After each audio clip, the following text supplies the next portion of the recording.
سارے کام کے لیے فنڈز ریز کیے. یہ اس کے بعد یہ سبیل بھی فیسیلیٹیٹر ہے جس کی ڈیوٹی یہ تھی کہ اس نے اس مرکز سے جہاں پر یہ انہوں نے ٹریننگ لی اور تیار ہوئے سوسائڈ بامبر ان کو ٹرانسپورٹ کرنا تھا یہ مولوی عبدالسلام اور تہکال والے گھر تک. اور ایک مجیب الرحمان عرف علی جس نے جمرود میں یہ 6 کے 6 سوسائڈ بامبرز کو فیسیلیٹیٹر سمیت اپنے گھر میں رکھا 4 راتوں کے لیے, یہ بھی اریسٹ ہو چکا ہے.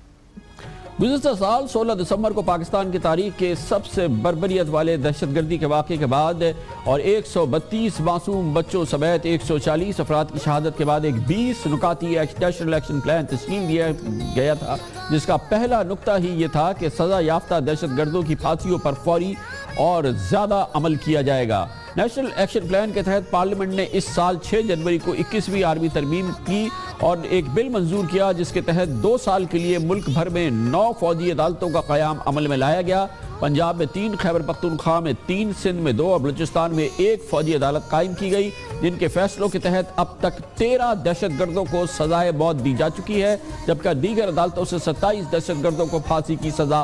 ہو چکی ہے. لیکن آج پاکستان نے ایک بڑی منزل عبور کی ہے. دہشت گردی کی سب سے بھیانک واردات کے 1 سال کے اندر اس کے اہم ملزمان کو شناخت کیا, ان پر مقدمہ چلایا اور مقدمہ ایک فیئر ٹرائل کیا گیا, ان کو پھانسی کی سزا ہوئی اور ان کی پھانسی کی سزا ان کی اپیل مسترد ہوئی اور آج ان کو پھانسی پہ ٹانگ دیا گیا. لیتے ہیں کمرشل بریک اور اس کے بعد ذکر کریں گے اداروں میں ٹکراؤ اگر ہوتا ہے تو صورتحال خراب ہوتی ہے. ایسی فضا ضرور بن رہی ہے. الیکشن کمیشن آف پاکستان جس کی صدارت سپریم کورٹ آف پاکستان کے سابق نامور جج جناب جسٹس سردار رضا خان کر رہے ہیں اور اعلیٰ عدلیہ کے درمیان حالات مناسب نہیں ہیں اور بدستور ایک ٹینشن جاری ہے. اس کے بارے میں آپ کو بتاتے ہیں چھوٹے سے کمرشل بریک کے بعد. تم سے یہاں نہ سکو گے تم, میں ایسی قوم سے ہوں جس کے وہ بچوں سے.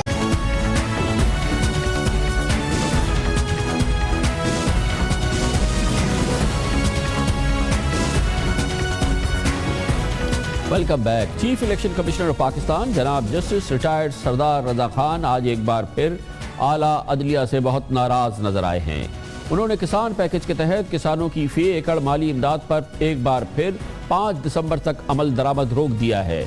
اس سے پہلے وزیر اعظم نواز شریف نے 15 ستمبر کو 341 ارب روپے کے کسان ریلیف پیکج کا اعلان کیا تھا. الیکشن کمیشن نے 29 ستمبر کو کسان پیکج کو انتخابی ضابطہ اخلاق کی خلاف ورزی کرتے ہوئے قرار دیتے ہوئے معطل کیا تھا.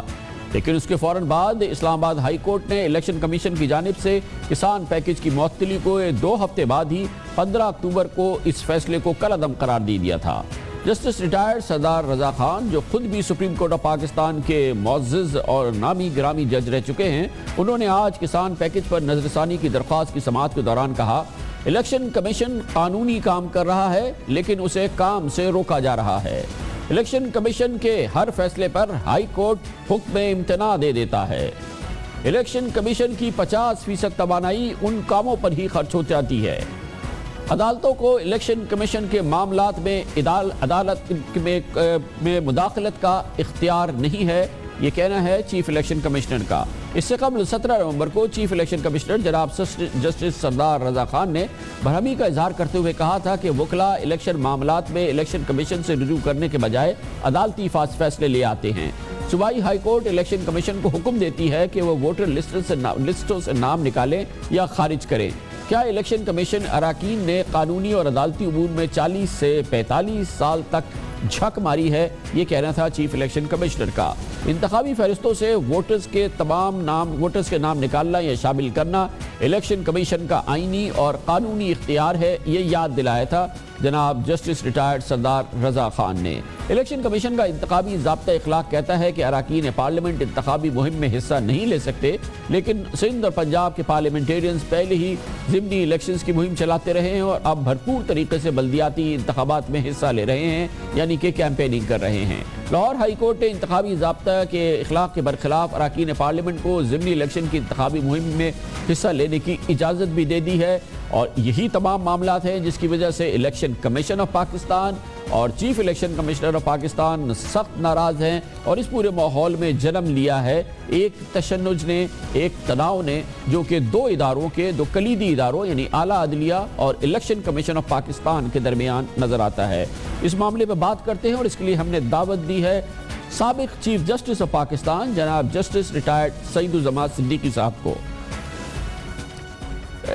جیسا فرمائیے گا کہ یہ دونوں بڑے اہم ہمارے ادارے ہیں، لیکن اس وقت عدلیہ کی اور الیکشن کمیشن کی آراء جو ہے ایک دوسرے سے ٹکراتی نظر آتی ہے، کیوں آپ کو لگتا ہے یہ اتنا نمایاں اختلاف کیسے ہو رہا ہے؟ دیکھیے، میں سمجھتا یہ ہوں کہ یہ ذاتی طور پر کوئی ایسے کوئی آپس کے کوئی ریمارکس دیے ہوں گے جس کی وجہ سے یہ تناؤ آپ محسوس کر رہے ہیں، لیکن جہاں تک کہ ورکنگ کا تعلق ہے تو الیکشن کمیشن اور سپریم کورٹ کے دائرہ کار بالکل مختلف ہیں۔ سپریم کورٹ کا دائرہ کار جو ہے وہ بہت وسیع ہے، اور وہ صرف ان تمام اداروں کو جو کسی ایکٹ کے تحت کام کر رہے ہیں وہ ان کی نگرانی کرتا ہے، اور جہاں تک کہ الیکشن کمیشن کا تعلق ہے وہ ایک مخصوص دائرہ کار کے اندر رہتے ہوئے ایک خاص قسم کے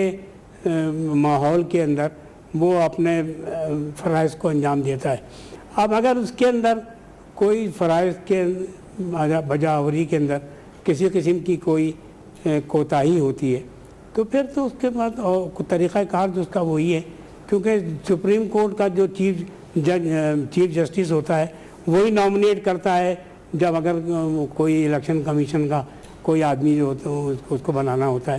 تو وہ اس لیے میں سمجھتا ہوں کہ کوارڈینیشن موجود ہے۔ لیکن جیسا اب اس وقت جو ہم کیفیت دیکھ رہے ہیں، جسٹس سردار رضا خان صاحب بہت ہی کھل کے اس بات پہ اپنی برہمی کا اظہار کر رہے ہیں، دوسری جانب سے ہائی کورٹس جو ہیں وہ الیکشن کمیشن کے معاملات پہ ایک حکم امتناع دے رہے ہیں۔ کیسے اس ماحول کو بہتر بنایا جا سکتا ہے، اس تناؤ کو اس کو تحلیل کریں، اس کو زائل کریں کسی صورت سے، اس کے لیے کیا کرنا چاہیے آپ کے خیال میں؟ دیکھیے، جہاں تک کہ سپریم کورٹ کا تعلق ہے، سپریم کورٹ ملک کی اعلیٰ ترین عدالت ہے، اور اس کا کام یہ ہے کہ مختلف اداروں کے درمیان ایک طرح کا کوارڈینیشن پیدا کرنا، اور سب سے بڑی بات یہ ہے کہ اگر کوئی ادارہ اپنے قانونی حدود سے باہر نکلتا ہے تو اس کو کریکٹ کرنے کے لیے سپریم کورٹ ہی ایک واحد ادارہ ہے، اس لیے سپریم کورٹ جو آرڈر کرتا ہے وہ بائنڈنگ ہوتا ہے سب کے اوپر۔ اس لیے میں سمجھتا یہ ہوں کہ الیکشن کمیشن کو اس تناظر میں دیکھنا چاہیے کہ سپریم کورٹ ایک طرح کا ایک شاک آبزرور ہے، یعنی وہ ان کے جو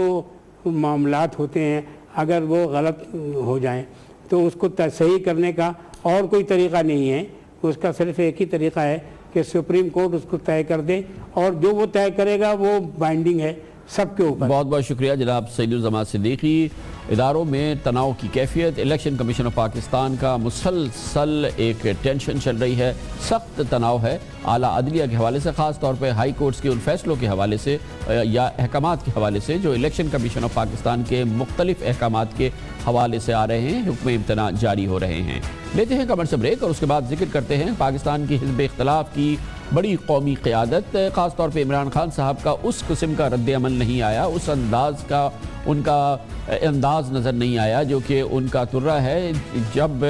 حکومت نے منی بجٹ کا اعلان کیا، یعنی 40 ارب روپے کے نئے ٹیکس عوام پہ نافذ کیے، اور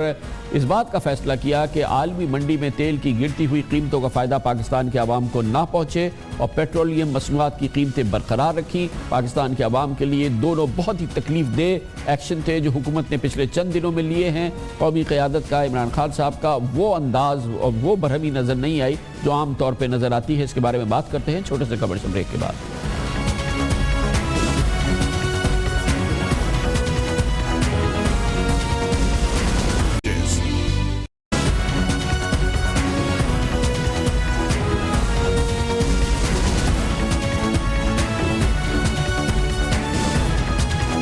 گزشتہ چند روز کے دوران حکومت کا 40 ارب روپے کے منی بجٹ اور پیٹرولیم مصنوعات کی قیمتیں برقرار رکھنے کا فیصلہ پاکستانی عوام پر بجلی بن کر گرا،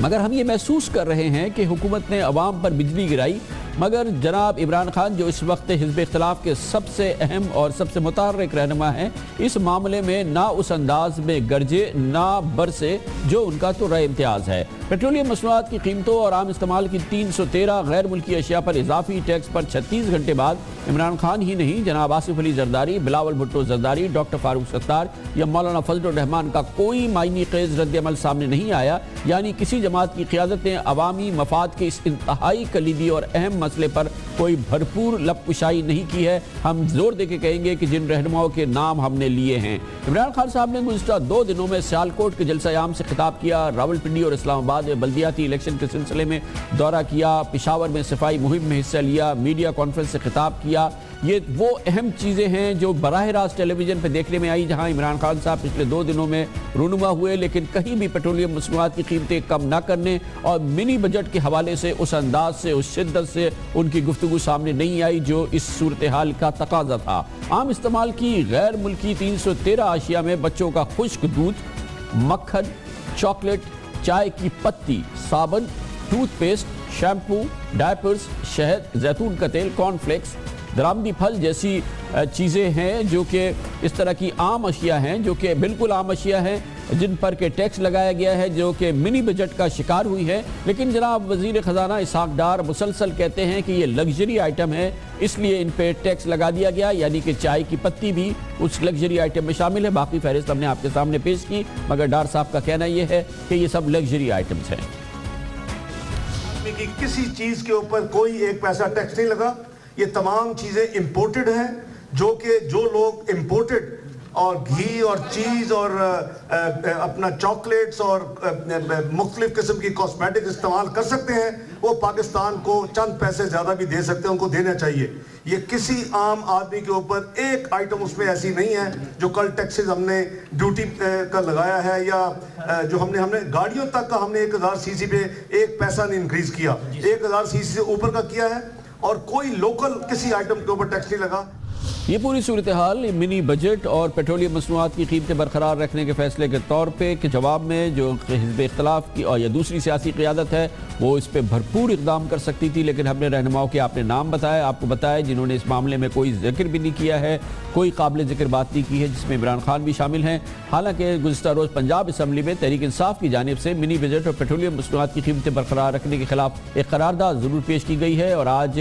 گنے چنے افراد نے ایک ریلی بھی نکالی ہے۔ اپوزیشن لیڈر جناب خورشید شاہ نے بھی ایک رسمی بیان دیا ہے کہ حکومت سال میں 1 کے بجائے 4 بجٹ پیش کیا کرے تاکہ پارلیمنٹ کی بدنامی نہ ہو۔ ہسٹوریکل قرضے لیے گئے ہیں، دنیا آپ کو ڈکٹیٹ کر رہی ہے، آپ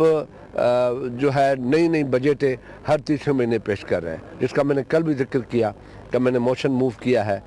کہ بھائی آپ 4 بجٹ ہر سال پیش کیا کریں، کم سے کم گورنمنٹ کی بدنامی نہ ہو، ہمارے پارلیمنٹ کی بدنامی نہ ہو کہ پارلیمنٹ کو نظر انداز کر کے یہ لوگ بجٹ نئی بجٹ دیتے ہیں، بیٹھ کے خود ایگزیکٹو بجٹ دیتے ہیں اور خود ہی فیصلہ کرتے ہیں۔ تو یہ چیزیں ہیں، اس وجہ سے مہنگائی ہو رہی ہے، ٹیکسز حد سے زیادہ بڑھتی جا رہی ہے اور انڈسٹری ہماری بیٹھی جا رہی ہے۔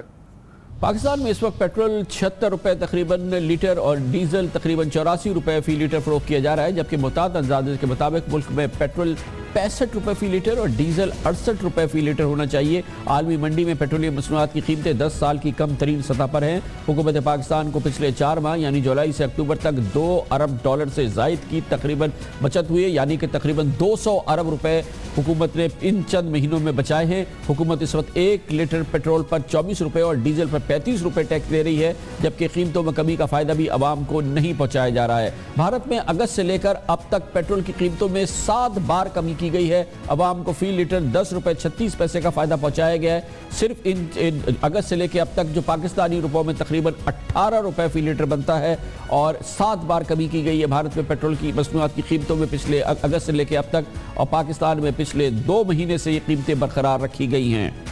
لیتے ہیں کمرشل بریک، اس دوران آپ نیوز ہیڈ لائنز بھی دیکھیں گے اور اس کے بعد ہماری آج کی انتہائی اہم خبریں۔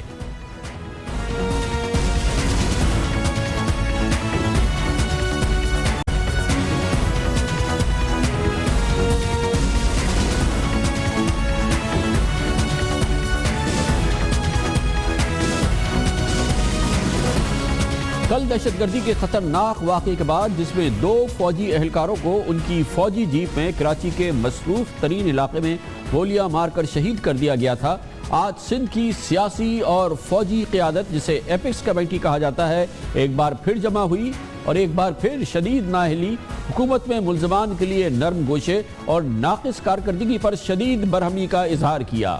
یہ مناظر، یہ گفتگو دہشت گردی کے سنگین واقعات کے بعد ایک معمول کا عمل بن چکی ہے۔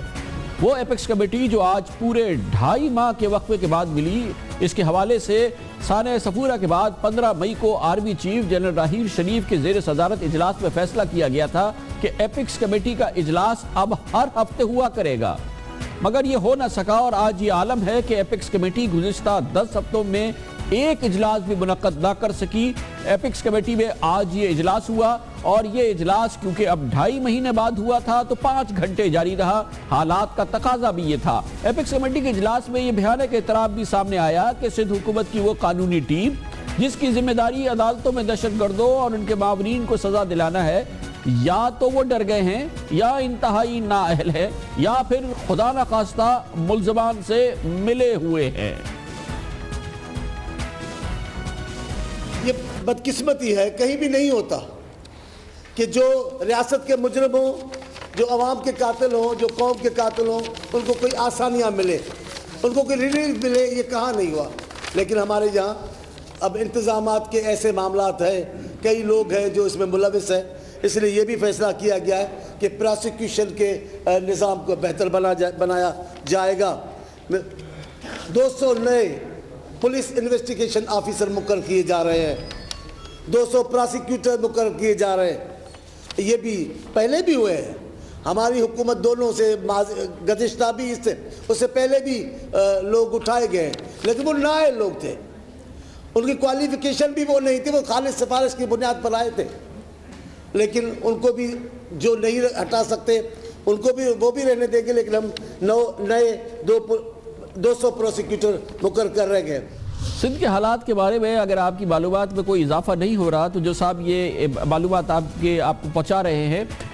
آپ نے ان کو پہلے دیکھا ہوگا، لیکن یہ سندھ کے نئے مشیر اطلاعات ہیں۔ حکومت سندھ نے انہیں اپنا مشیر اطلاعات چند روز قبل مقرر کیا ہے۔ مولا بخش چانڈیو صاحب کا یہ بیان خود حکومت کے لیے ایک چارج شیٹ تھی جو بھی آپ نے سنی۔ یہ کوئی ڈھکی چھپی بات نہیں کہ گزشتہ روز وفاقی وزیر داخلہ چودھری نثار علی خان نے بھی اسی قسم کے تحفظات کا اظہار کیا تھا، یعنی کہ سندھ حکومت کے اندر ملزموں کو سزا دلانے والا جو نظام ہے وہ کس حد تک خراب ہے۔ وقت آ گیا ہے کہ ہم ان لوگوں کی بھی نشاندہی کریں جنہوں نے یا تھرو دیئر انکمپیٹنس غیر ارادی طور پر یا ارادی طور پر یہ ویک انویسٹیگیشن اور ویک پروسیکیوشن کی ہے۔ ہمیں یہ بھی آئیڈینٹیفائی کرنا ہوگا، اور میرا خیال ہے کہ جنہوں نے جان بوجھ کی ہے، میں ان لوگوں کی بات کر رہا ہوں جو انویسٹیگیشن یا پروسیکیوشن میں کے ذمہ دار ہیں، تو پھر کارروائی صرف اثر نو ان ملزموں کے خلاف نہیں ہونی چاہیے بلکہ ان لوگوں کے خلاف بھی ہونی چاہیے، اور ہم اس پہ بڑا سیریسلی سوچ رہے ہیں۔ ظاہر ہے کہ آئندہ 2 3 4 دنوں پہ ان ساری باتوں پہ ہماری ڈسکشن ہوگی۔ یہ وہ کارکردگی ہے جو سید قائم علی شاہ کی حکومت کی حکومت کے سندھ میں اس ماحول کے حوالے سے ہے، اور یہ وہ کارکردگی ہے جس کا ذکر ہمارے اس پروگرام میں آپ مسلسل دیکھتے رہے ہیں۔ سید قائم علی شاہ کی حکومت کی کارکردگی کا مزید احوال اس پروگرام میں آگے بھی ہوگا، لیکن آج سے اس ایپکس کمیٹی کے حوالے سے اس ماحول سے پہلے چیف منسٹر ہاؤس اور کور ہیڈ کوارٹرز کے درمیان جو تناؤ کی کیفیت ہے وہ واضح طور پر اس ایپکس کمیٹی کے اجلاس میں ہر لمحے نظر آ رہی تھی۔ قائم علی شاہ کی سندھ حکومت کے محکمہ پولیس کی کارکردگی کو corps commander Karachi lieutenant general Naveed Mukhtar اور D G Rangers major general Bilal Akbar نے ہماری اطلاعات کے مطابق آڑے ہاتھ لیا۔ مشیر اطلاعات سندھ مولا بخش چانڈیو بھی اس کی تردید نہیں کر سکے جب ان سے براہ راست پوچھا گیا کہ سندھ پولیس کی کارکردگی، خاص طور پہ ان کے سربراہ آئی جی پولیس جناب غلام حیدر جمالی کی کارکردگی کے بارے میں کور کمانڈر سندھ کا کیا کہنا تھا۔ ایک سوال پوچھا گیا آج جناب مولا بخش چانڈیو سے، اس کے بارے میں ہم آپ کو بتاتے ہیں۔